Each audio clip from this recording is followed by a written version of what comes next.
2 days have passed since we last taped videos, and the reason why is we needed the concrete to get nice and hard, and I also did another really important step before we finished the job, and I want to show you what I did. Look down here.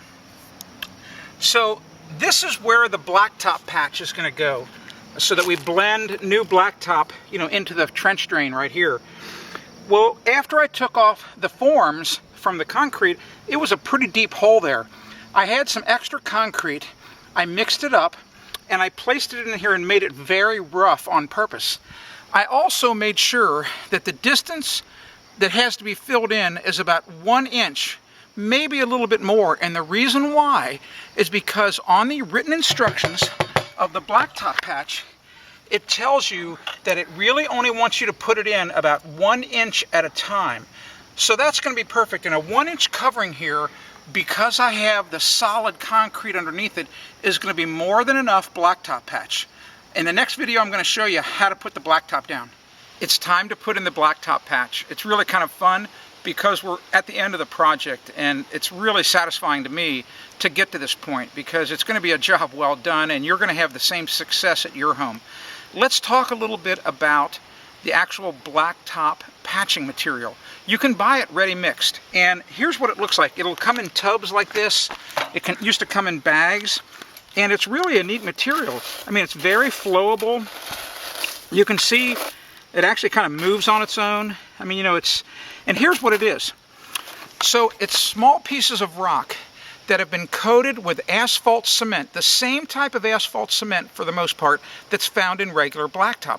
But they have to put it in a water emulsion so that it stays, pliable inside this bucket. Otherwise, if it was like traditional blacktop that's probably put down at your home, that comes from the asphalt plant with just asphalt cement. The reason it flows out of the dump truck and they can pave it and put it down is because the asphalt cement is hot. It's usually about 375 degrees, and that makes it very liquid, like hot maple syrup. So what happens with this material is after you put it down, that water that's surrounding the asphalt cement starts to evaporate, leaves just the asphalt cement behind, and it starts to get hard.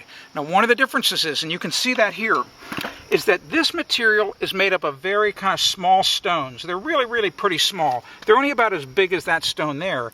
But some regular blacktops have bigger stones in it, like here's a big one, here's a big one, here's a pretty big one. And the bigger the stone that's in the asphalt, the stronger the asphalt is. So this is going to work really well at the edge of the driveway here. I just would never pave an entire driveway using material that had small chips like this. Let me show you in the next video exactly how you put it in. Now I want to show you how to actually put the blacktop patch material in. I use, like a wide putty knife. It's really a drywall, taping blade. You can see the asphalt emulsion cement right there, and I've even got some on my fingers already. It'll come off with mineral spirits. If you get this on your clothes, it's going to be really tough to get off, so wear old clothes when you do this. I just usually scoop some out like this, and you just dump it in there. And watch how it flows when I put it in. Watch this. You can put it in, and it'll just kind of flow on its own. See that, how it just moves? It's really kind of a neat material. And you want to put it in a little higher than what you want the finished surface to be, because you're going to use a compacting tool, or you're going to use maybe a block of wood or something to hammer it down to get it smooth and to compact it. In my case, I actually have a real tamper here. It's really, really a nice tool. But you can kind of see what you do here. You try to keep it off of the grate, and you just kind of continue to put it down. You really can't hardly make a mistake. And once again, read the written instructions. Do what it says. They don't want you to put this in any thicker than 1 inch. And if you have to fill it in deeper than 1 inch, they want you to do it in half-inch increments. Puts half-inch in, compact it. Put another half-inch, compact it, until you finally get to the top. So let me put a little bit more in here,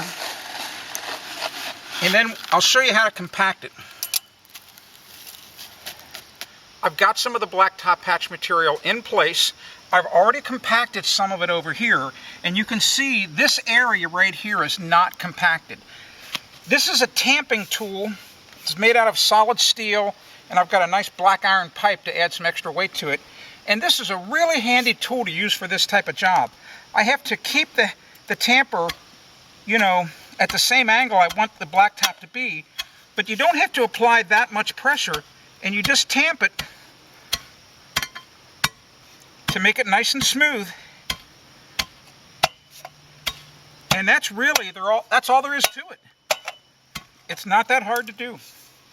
Now sometimes it'll stick to the bottom of it like that. So what you want to do is scrape that off. And if you want to, you know, you put a little bit of filler in here to where it was maybe uneven. And you can oil the bottom of this as well. This plate, if you put a little bit of lightweight motor oil on it, it'll make sure that the asphalt cement won't stick to the plate. Watch this.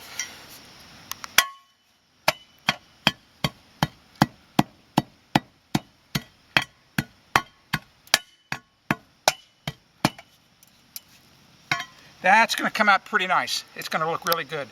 We'll tape a final video once we're completely finished so you can see the finished trench drain. Okay, the trench drain's finished and it came out really well. I'm really happy with it. Let me give you a tour of it, and I want to tell you a few extra little tips that we did that really are, you know, can save you some time and trouble. Check it out. Look here. So you can see it's finished. Here's the concrete. You know, here's the drain itself. We patched the blacktop, and over here to my right, you know, and to your left, these are some rocks I added where the water's going to flow down and it's going to hit these rocks. They're kind of jagged, and hopefully the water's going to slow down a little bit. And then it'll come down into the trench drain here, any of the water coming from that direction. Any of the flow here across the driveway is just going to come right down this ramp and go into the drain.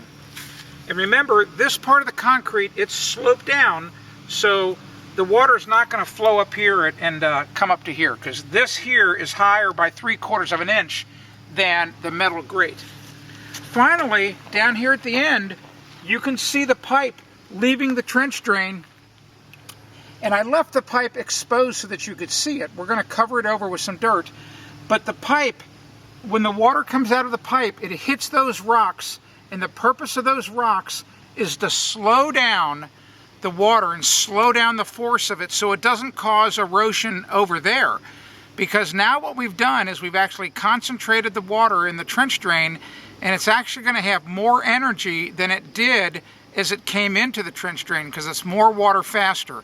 So it's very important to put those rocks out at the end of the pipe that exits your trench drain. I hope you learned something. It was a fun project. I know yours is going to come out just as good as mine. I'm Tim Carter for AskTheBuilder.com. If you want to discover more home improvement tips, go to AskTheBuilder.com.